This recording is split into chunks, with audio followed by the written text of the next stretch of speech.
2018 March 22 Pathanamthitta, Keralam.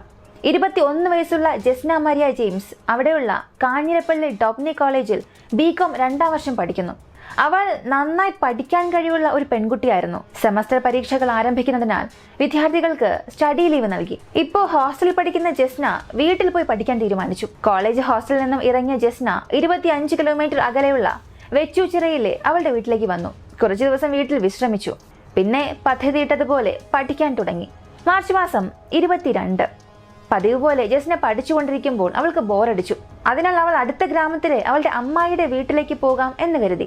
ഏകദേശം 9:30 Jasna gate പൂട്ടി പുറത്തേക്കിറങ്ങി. ഇപ്പോൾ അതുവഴി വന്ന് ഒരു ഓട്ടോയ്ക്ക് കൈ കാണിച്ചു. ആ ഓട്ടോയും അവളുടെ അടുത്തുനിന്ന് നിന്നു. അപ്പോഴാണ് ജസ്നയ്ക്ക് മനസ്സിലായത് ആ ഓട്ടോ ഡ്രൈവറെ അവൾക്ക് നന്നായി അറിയാം. അയാളെ കണ്ടിട്ട് ജസ്ന പറഞ്ഞു, ചേട്ടാ നിങ്ങളാണോ? ഞാൻ അമ്മായിയുടെ വീട്ടിലേക്ക് പോകുന്നു, അടുത്തുള്ള ബസ് സ്റ്റാൻഡിൽ എന്നെ ഒന്ന് ഡ്രോപ്പ് ചെയ്യാമോ എന്ന് ചോദിച്ചു. ഓട്ടോ ഡ്രൈവർക്കും ജസ്നയെ നന്നായി അറിയാം. ഇരുവരും ആ യാത്രയിൽ സംസാരിച്ചു കൊണ്ടിരുന്നു. ഇപ്പോൾ ഓട്ടോ ഡ്രൈവർ എരുമേലി ബസ് സ്റ്റാൻഡിൽ ആ ഓട്ടോ നിർത്തി. ജസ്നയെ അവിടെ ഇറക്കി. സുരക്ഷിതമായി പോകാനും അവളോട് ആവശ്യപ്പെട്ടു. ജസ്നയും അവിടെ നിന്നും പോയി. ഇതിനുശേഷം ജസ്ന എന്ന പേര് കേട്ടാൽ കേരള ജനത മുഴുവൻ സങ്കടപ്പെടുകയും അതേസമയം ഭയക്കുകയും ചെയ്തു. 2018 കേരളത്തിന്റെ മുക്കും മൂലയിലുള്ളവർ പോലും ജസ്നയെക്കുറിച്ച് സംസാരിച്ചു. ഇതൊരു സെൻസേഷണൽ വാർത്തയാകാൻ തുടങ്ങി. അന്ന് ജസ്നയ്ക്ക് എന്ത് സംഭവിച്ചു? ഒരുപാട് ആശയക്കുഴപ്പങ്ങൾ നിറഞ്ഞ ഒരു ത്രില്ലിംഗ് കേസിനെ കുറിച്ചാണ് ഇന്ന് നമ്മൾ വളരെ വ്യക്തമായി അറിയാൻ പോകുന്നത്.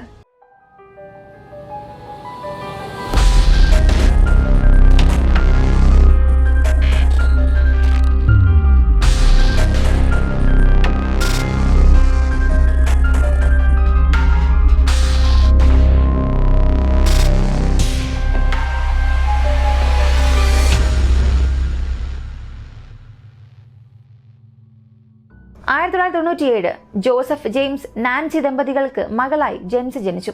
കുടുംബത്തിൽ 5 അംഗങ്ങൾ ഉണ്ടായിരുന്നതിനാൽ വളരെ രസകരമായിരുന്നു ആ കുടുംബം.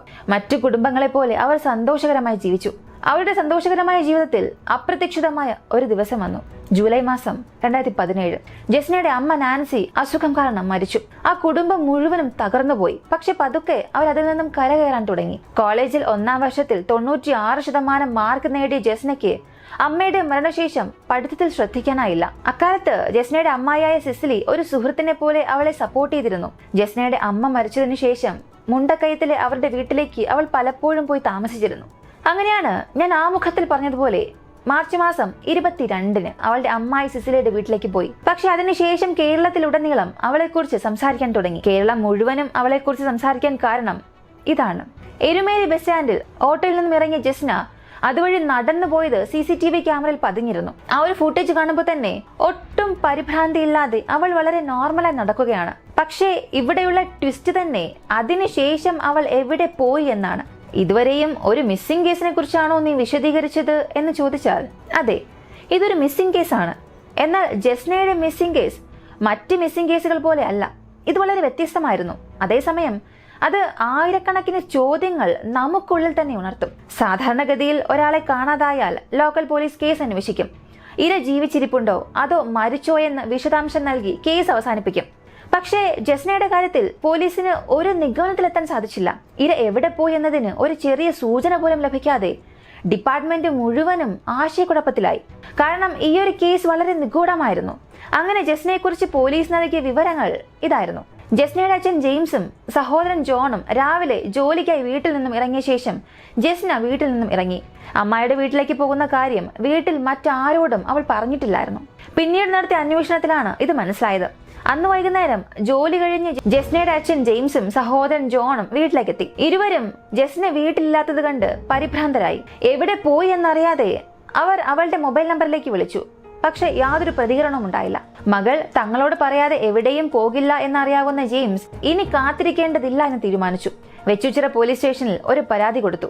എന്നാൽ എല്ലാ മിസ്സിംഗ് കേസുകളിലും പോലീസ് പറയുന്നത് പോലെ നിങ്ങളുടെ മകൾ കാമുകനൊപ്പം ഒളിച്ചോടിയിരിക്കാം, കുറച്ചു ദിവസം കാത്തിരിക്കുക, അവൾ വീട്ടിലേക്ക് തിരികെ എത്തിക്കോളും. ഇതുപോലെ അവർ നിരുത്തരവാദപരമായി പ്രതികരിച്ചിട്ട് അവർ വീട്ടിലേക്ക് പറഞ്ഞയച്ചു. ഇത് കാരണം അവളുടെ കുടുംബത്തിന്റെ ഹൃദയം തന്നെ തകർന്നുപോയി. കുറച്ചു ദിവസത്തേക്ക് അവർ കാത്തിരുന്നു. പക്ഷെ ജസ്ന തിരിച്ചെത്തിയില്ല. അവർ ജസ്നയുടെ കോളേജിലും സുഹൃത്തുക്കളിലും അവരുടെ ഭാഗത്തു നിന്നുള്ള ഒരു അന്വേഷണം നടത്തി. അവളെക്കുറിച്ച് ഒരു സൂചനയും ലഭിച്ചില്ല. ഇങ്ങനെ 18 ദിവസം തുടർച്ചയായി പോലീസ് സ്റ്റേഷനിൽ അവർ കയറി ഇറങ്ങി. പരാതി എടുക്കാൻ ആവശ്യപ്പെട്ടു. അവസാനം ജസ്നയെ കാണാതായി 18 ദിവസത്തിന് ശേഷം ഒരു വഴിയുമില്ലാതെ ലോക്കൽ പോലീസ് ജസ്നയുടെ മിസ്സിംഗ് കേസ് രജിസ്റ്റർ ചെയ്തു. അടുത്തതായി വെച്ചൂച്ചിറയിലെ ആ വീട്ടിൽ ചെന്ന് തിരച്ചിൽ തുടങ്ങി. പോലീസ് ജസ്നയുടെ മുറിയിലേക്ക് പോയപ്പോൾ അവിടെ കിട്ടിയ ഒരു വസ്തു കണ്ടപ്പോൾ അവർക്ക് മനസ്സിലായി ജസ്ന ആത്മഹത്യ ചെയ്തതാണെന്ന്. അങ്ങനെ പോലീസ് അവിടെ നിന്നും കണ്ടെത്തിയ വസ്തു മറ്റൊന്നുമല്ല, ജസ്നയുടെ ഫോണായിരുന്നു. അതെ, അവൾ അവളുടെ അമ്മായിയുടെ വീട്ടിൽ പോയപ്പോൾ അവളുടെ ഫോൺ വീട്ടിൽ തന്നെ വെച്ചു. അവൾ മൊബൈൽ മറന്നതായി തോന്നുന്നില്ല. ആ മൊബൈൽ ഡ്രോയിൽ വളരെ ഭദ്രമായി സൂക്ഷിച്ചിരുന്നു. 2018 സമയമായതിനാൽ കോളേജ് വിദ്യാർത്ഥികൾ മൊബൈൽ ഫോൺ ഉപയോഗിക്കുന്നത് വളരെ സാധാരണമായിരുന്നു. അങ്ങനെയിരിക്കെ ജസ്ന മൊബൈൽ ഫോൺ വീട്ടിൽ തന്നെ വച്ചിട്ട് പോയത് കണ്ട പോലീസുകാർക്ക് എന്തോ സംശയം തോന്നുകയും മൊബൈൽ ഫോൺ പരിശോധിക്കാനും തുടങ്ങി. അതിൽ ജസ്നയെ കാണാതായ ദിവസം രാവിലെ ജസ്നയുടെ കാമുകൻ അവളെ തുടർച്ചയായി 18 തവണ വിളിച്ചിരുന്നു. മാത്രമല്ല, അവർ ഫോണിലെ മെസ്സേജുകൾ പരിശോധിക്കുമ്പോൾ ജസ്ന തന്റെ കാമുകന് ഒരു മെസ്സേജ് അയച്ചത് ശ്രദ്ധിച്ചു. അതിൽ പറഞ്ഞിരുന്നത്, ഞാൻ ജീവിക്കാൻ ആഗ്രഹിക്കുന്നില്ല, മരിക്കാൻ ആഗ്രഹിക്കുന്നു. അതായിരുന്നു അവസാനമായി അവൾ അയച്ച സന്ദേശം.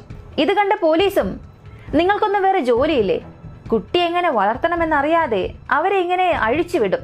പ്രണയപരാജയം കാരണം അവർ പോയി മരിക്കും, പിന്നീട് ഞങ്ങളുടെ പക്കൽ വന്ന് ഞങ്ങളുടെ ജീവനും എടുക്കും.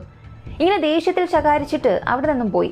ഇപ്പോൾ ഈ ഒരു ദിശയിൽ കേസ് അന്വേഷിച്ച പോലീസുകാർ ജസ്നയുടെ കാമുകനെ വിളിച്ച് അന്വേഷിച്ചു. കേരളത്തിൽ ആത്മഹത്യക്ക് പേരുകേട്ട പല സ്ഥലങ്ങളിൽ ലോക്കൽ പോലീസ് ഗൗരവമായി തിരച്ചിൽ തുടങ്ങി. എരുമേലിയിൽ നിന്നും 20 കിലോമീറ്റർ ചുറ്റളവിൽ അവർ ഡാമുകളിലും വനം, നദികളിൽ, മലകളിൽ എല്ലാ സ്ഥലങ്ങളിലും തിരച്ചിൽ നടത്തിയാലും ജസ്നയെ കണ്ടെത്താനായില്ല.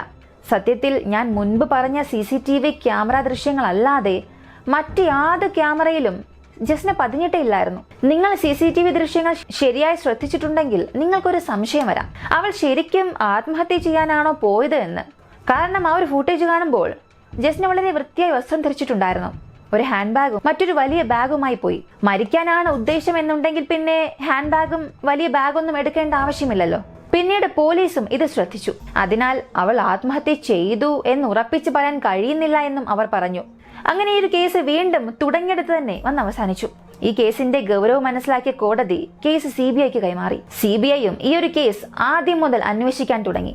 ജസ്നയുമായി സമ്പർക്കം പുലർത്തിയ എല്ലാവരെയും അവർ അന്വേഷിച്ചു. ഏറ്റവും പ്രധാനമായി അവളുടെ കാമുകനും അവളുടെ അച്ഛനും. അവർ രണ്ടുപേരെയും ഗൗരവമായി ചോദ്യം ചെയ്തു. Brain mapping test, polygraph test, ഇങ്ങനെ പല ടെസ്റ്റുകൾ അവർക്കെടുത്തു. ജസ്നയുടെ കാമുകന് ടെസ്റ്റ് എടുത്തത് ശരിയാണ്, എന്നാൽ എന്തുകൊണ്ട് അവളുടെ അച്ഛനെയും ടെസ്റ്റ് ചെയ്തു എന്നൊരു സംശയം നിങ്ങൾക്കിപ്പോൾ വരാം. അതിനും ഒരു കാരണമുണ്ട്. ഞാൻ നേരത്തെ പറഞ്ഞു, ജസ്ന അമ്മായിയുടെ വീട്ടിലേക്ക് പോകുന്ന കാര്യം അവൾ വീട്ടുകാരെ അറിയിച്ചില്ല. എന്തുകൊണ്ട് അവൾ വീട്ടുകാരോട് പറഞ്ഞില്ല എന്ന് ചോദിച്ചാൽ, അവളുടെ അമ്മ മരിച്ചതിന് ശേഷം അവൾ അച്ഛനോട് ഏതോ ഒരു കാരണത്താൽ മിണ്ടിയിട്ടേ ഇല്ലായിരുന്നു. ഇതായിരുന്നു അറിയാൻ കഴിഞ്ഞത്. പോലീസിന് കിട്ടിയ CCTV ദൃശ്യങ്ങളിലും ജസ്ന തല മറച്ചു നടന്നു പോകുന്നത് കാണാം. അതിനാൽ അവർ കരുതിയത് മകളുടെ പ്രണയം അറിഞ്ഞ ജെയിംസ് അവളുടെ മൊബൈൽ ഫോൺ വാങ്ങി വെച്ചിട്ട് അവളെ വീട്ടിൽ നിന്നും ഇറങ്ങിപ്പോകാൻ ആവശ്യപ്പെട്ടിട്ടുണ്ടാകാം. ജസ്ന പുറത്തു പോയതിനു ശേഷം അവളുടെ മൊബൈൽ ഫോണിൽ നിന്നും അവളുടെ അച്ഛൻ തന്നെ അവളുടെ കാമുകന് മെസ്സേജ് അയച്ചിട്ടുണ്ടാകാം. തനിക്ക് ജീവിക്കാൻ ആഗ്രഹമില്ലെന്നും മരിക്കാൻ പോവുകയാണെന്നും സ്വന്തം അച്ഛൻ തന്നെ മകളുടെ കാമുകന് മെസ്സേജ് അയച്ചു. ഇപ്പോൾ വീട്ടിൽ നിന്നും ഇറങ്ങിയ ജസ്ന തീർച്ചയായും സിസിലിയുടെ വീട്ടിൽ പോയിരിക്കാം എന്നറിഞ്ഞ് അവിടെ പോയി ജസ്നയുടെ അച്ഛൻ അവളെ എന്തോ ചെയ്തിട്ടുണ്ടാകാം. ഇങ്ങനെയാണ് CBI ചിന്തിച്ചത്. ഒരൊറ്റ മൊബൈൽ ഫോൺ വെച്ച് അവർ ഒരു വലിയ സിദ്ധാന്തം തന്നെ സൃഷ്ടിച്ചു. എങ്കിലും ശരിയായ തെളിവുകൾ ഉണ്ടെങ്കിൽ മാത്രമേ അവർക്കിത് കോടതിയിൽ തെളിയിക്കാനാകൂ. പക്ഷേ ഈ ഒരു സിദ്ധാന്തം തെളിയിക്കാൻ അവർക്ക് തെളിവുകളൊന്നും ലഭിച്ചില്ല. Polygraph test, brain mapping test, ഇങ്ങനെ എല്ലാം നെഗറ്റീവായി. മാത്രമല്ല, ജസ്ന അമ്മായി സിസിലിയുടെ വീട്ടിൽ പോയിട്ടില്ല എന്നുള്ളതും 100% സ്ഥിരീകരിച്ചു. ഇപ്പോൾ കാമുകൻ നിരപരാധിയാണെന്ന് തെളിയിക്കപ്പെടുകയും അവനെ വിട്ടയക്കുകയും ചെയ്തു. കേസ് വീണ്ടും അന്വേഷിക്കാൻ തുടങ്ങി. തമിഴ്നാട്, ആന്ധ്ര, കർണാടക തുടങ്ങിയ സമീപ സംസ്ഥാനങ്ങളിലെല്ലാം ജസ്നയെക്കുറിച്ചുള്ള വിവരങ്ങൾ നൽകുന്നവർക്ക് 2 ലക്ഷം രൂപ പാരിതോഷികം നൽകാമെന്നും പ്രഖ്യാപിച്ചു. പ്രത്യേക സംഘത്തെ രൂപീകരിച്ച് ജസ്നയുടെ തിരച്ചിൽ നടത്തി. ഈ ഒരു പാരിതോഷികം കേട്ട പൊതുജനങ്ങൾ ജസ്നെ അവിടെ കണ്ടു, ജസ്നെ ഇവിടെ കണ്ടു എന്നൊക്കെ പോലീസിന് വിവരം നൽകാൻ തുടങ്ങി. അങ്ങനെ ഒരാൾ കൊടുത്ത വിവരമാണ് ഈ കേസിനെ തന്നെ വഴിതിരിച്ചത്. ജസ്ന മുണ്ടക്കയത്തുണ്ടെന്ന് പോലീസിന് ഒരു രഹസ്യ വിവരം ലഭിച്ചു. ഇത്രയും ദിവസം കഷ്ടപ്പെട്ട് ജസ്നയെ തിരഞ്ഞ പോലീസ് അവളെ ജീവനോടുകൂടി അവിടെ വെച്ച് കണ്ടു. അങ്ങനെ പോലീസ് അവളെ കണ്ടപ്പോൾ ഇതോടുകൂടി കേസ് അവസാനിച്ചു എന്നവർ കരുതി ആശ്വസിച്ചു. എന്നാൽ അവിടെയായിരുന്നു ഒരു അപ്രതീക്ഷിതമായ ട്വിസ്റ്റ് അവർക്ക് കാത്തിരുന്നത്. പോലീസ് ഇപ്പോൾ കണ്ട പെൺകുട്ടി യഥാർത്ഥത്തിൽ ജസ്നയല്ല, ജസ്നയെ പോലെ അലീഷ എന്ന പെൺകുട്ടിയാണ്. അതെ, ഇപ്പോൾ ഞാനൊരു ഫോട്ടോ കാണിക്കാം, നിങ്ങൾ തന്നെ താരതമ്യം ചെയ്യുക. ഇതിൽ രസകരമായ കാര്യം, അലീഷയുടെ വീടും ജസ്നയുടെ അമ്മായിയുടെ വീടും മുണ്ടക്കയം തന്നെയാണ്. സിനിമയിലെ ഇരട്ടവേഷം പോലെ ജസ്നയുടെ മിസ്സിംഗ് കേസിലും ജസ്നയുമേ സാമ്യമുള്ള അലീഷയെ കണ്ടെത്തി. അങ്ങനെ അവസാനത്തെ ആ ലീഡും ഡെഡ് എൻഡിലെത്തി. ഇങ്ങനെ ദിവസങ്ങൾ കടന്നുപോയി. ദിവസങ്ങൾ ആഴ്ചയായി, ആഴ്ച മാസവും വർഷവുമാകാൻ തുടങ്ങി. ജസ്നയെ കാണാതായിട്ട് 2 വർഷമായി. കൃത്യം 2020 ആ സമയത്താണ് ഈ കേസിലെ ഒരു വലിയ പോരായ്മയായി കോവിഡ് ലോക്ക്ഡൌൺ വന്നു. അങ്ങനെ ജസ്നയുടെ കേസ് തണുത്തുറയാൻ തുടങ്ങി.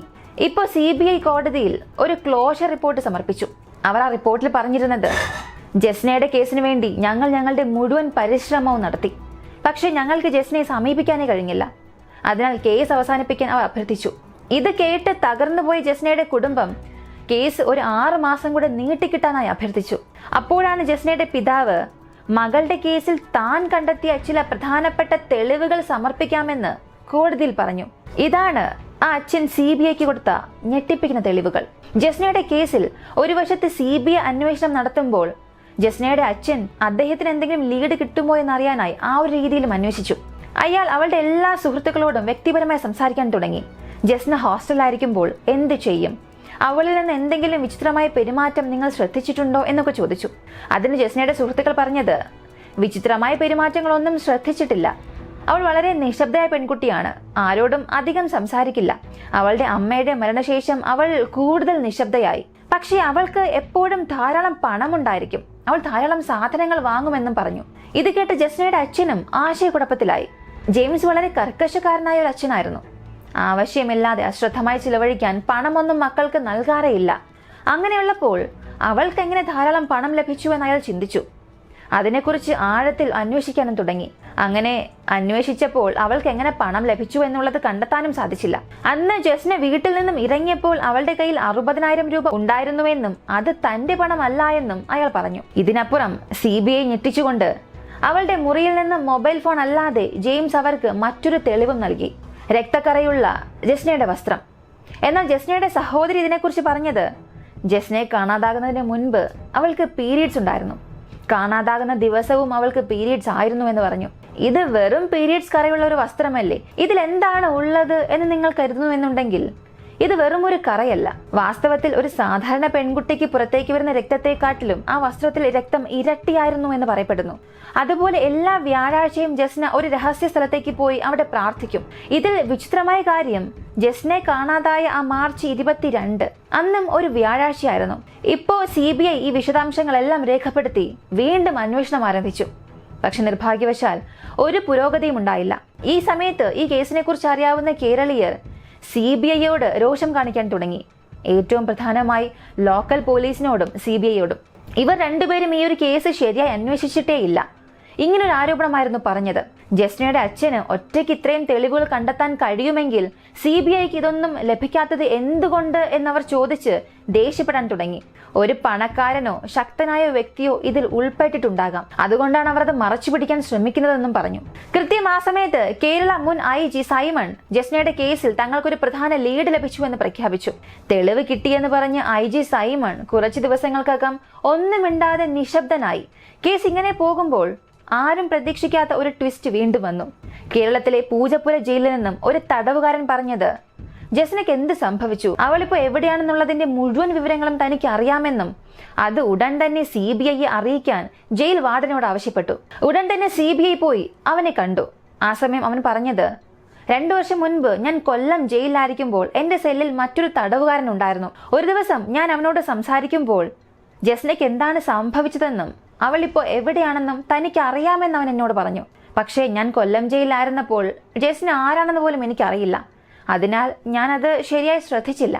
പക്ഷെ ഇപ്പോൾ കേരളത്തിലുടനീളം ഈ ഒരു കേസ് വൈറലായിട്ടുണ്ടല്ലോ, അതുകൊണ്ടാണ് ഇത് ഞാൻ ഉടനെ അറിയിച്ചത്. ഇപ്പൊ പോലും അവൻ കൊല്ലം ജയിലിൽ കാണും, പോയി അന്വേഷിച്ചാൽ ജസ്നയെ കണ്ടെത്താനാകുമെന്ന് പറഞ്ഞു.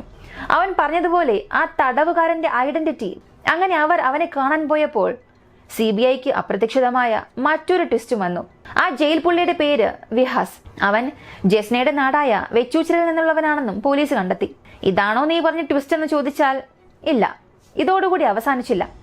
ആ ടീം അവന്റെ ഐഡന്റിറ്റി ശേഖരിച്ച് കൊല്ലം ജയിലിൽ പോയപ്പോഴാണ് മനസ്സിലായത് അവൻ കുറച്ച് ദിവസങ്ങൾക്ക് മുൻപ് ജാമ്യത്തിൽ ഇറങ്ങിയെന്ന്. കൊല്ലം ജയിൽ ഇല്ലാത്തതിനാൽ CBIക്ക് ഇപ്പോൾ നിരാശയുണ്ടായി. ഇപ്പോൾ വെച്ചൂച്ചിറയിലെ അവന്റെ വീട് കണ്ടെത്തി. അവിടെ പോയി CBI അവനെക്കുറിച്ച് അവന്റെ വീട്ടുകാരോട് ചോദിച്ചു. അവൻ ജയിലിൽ നിന്ന് വന്നതിന് ശേഷം വീട്ടിലേക്ക് വന്നിട്ടേ ഇല്ല എന്നവർ പറഞ്ഞു. അവനിപ്പോ എവിടെയാണെന്നും അറിയില്ലെന്ന് പറഞ്ഞു. ഇതറിഞ്ഞിട്ട് കേരളം മുഴുവനും അവന് വേണ്ടിയുള്ള തിരച്ചിൽ തുടങ്ങി. പക്ഷേ ഒരു ചെറിയ ലീഡ് പോലും ലഭിച്ചില്ല. എങ്ങനെ ജസ്നയെ കാണാതായോ അതുപോലെ അവനും അപ്രത്യക്ഷനായി. ഇപ്പോൾ ജസ്നയെ കാണാതായി 6 വർഷം തികയുന്നു. പക്ഷെ അവൾ ജീവിച്ചിരിപ്പുണ്ടോ മരിച്ചോ ഇപ്പോഴും ഒരു നിഗൂഢമാണ്. പലരും ജസ്നയെക്കുറിച്ച് ധാരാളം സിദ്ധാന്തങ്ങൾ പറയുന്നുണ്ട്. ഒരു തീവ്രവാദി അവളെ തട്ടിക്കൊണ്ടുപോയിട്ടുണ്ടാകാം, അല്ലെങ്കിൽ അവളെ ലവ് ജിഹാദ് ചെയ്തിട്ടുണ്ടാകാം, അല്ലെങ്കിൽ അവൾ പുരുഷനായി മാറി നമുക്കിടയിൽ തന്നെ ഇപ്പോൾ ജീവിക്കുന്നുണ്ടാകാം, അല്ലെങ്കിൽ ഒരു മനുഷ്യനും കാണാൻ കഴിയാത്ത എത്തിപ്പെടാൻ കഴിയാത്ത ഒരു സ്ഥലത്ത് അവൾ മരിച്ചു പോയിട്ടുണ്ടാകാം എന്നൊക്കെ പറയുന്നു. ഏറ്റവും നിഗൂഢമായ രീതിയിൽ കാണാതായ ജസ്ന മരിയ ജെയിംസിന് എന്ത് സംഭവിച്ചു, അവൾ എവിടെ പോയി എന്നുള്ളത് ഇന്നും ഉത്തരമില്ല. ഈ ഒരു കേസിനെ കുറിച്ച് നിങ്ങൾ എന്താണ് കരുതുന്നത്? ജസ്നയ്ക്ക് എന്ത് സംഭവിച്ചിട്ടുണ്ടാകും? അവൾ എവിടെയെങ്കിലും ഇപ്പോൾ ജീവിച്ചിരിപ്പുണ്ടാകുമോ അതോ മരിച്ചിട്ടുണ്ടാകുമോ? നിങ്ങളുടെ അഭിപ്രായം കമന്റിൽ പറയുക. വീഡിയോ ഇഷ്ടമായ ലൈക്ക് ചെയ്യുക, ഷെയർ ചെയ്യുക. നമ്മുടെ ചാനൽ ആദ്യമായി കാണുന്നവരാണെങ്കിൽ മറക്കാതെ സബ്സ്ക്രൈബ് ചെയ്ത് സപ്പോർട്ട് ചെയ്യുക. മറ്റൊരു വീഡിയോയുമായി വീണ്ടും കാണാം.